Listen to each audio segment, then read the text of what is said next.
Le Caire, 1906.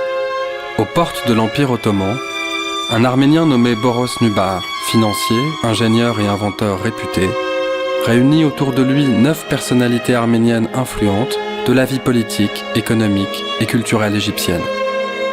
Avec eux, il fonde l'Union générale arménienne de bienfaisance, une organisation humanitaire internationale et laïque.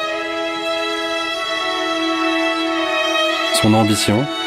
Mettre un terme au dépérissement du monde arménien ottoman en développant l'éducation et en relançant l'économie dans les provinces arméniennes de l'Empire. Car depuis plus de 10 ans, la misère psychologique et sociale des Arméniens ne cesse de s'aggraver. Tout a commencé en 1894. Pendant 2 longues années de violence, près de 200 000 Arméniens sont massacrés dans toutes les régions d'Anatolie sur ordre du sultan Abdulhamid.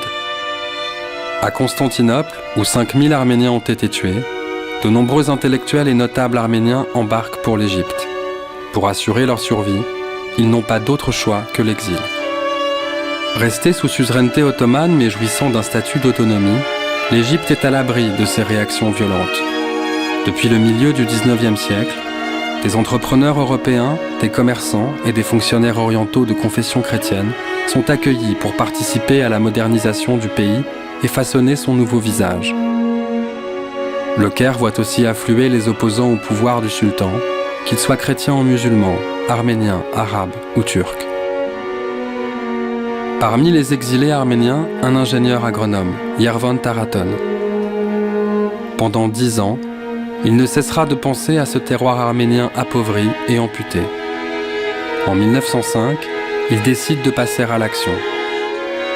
Pour lui, l'autorité et les talents de gestionnaire de Boros Nubar en font l'homme de la situation.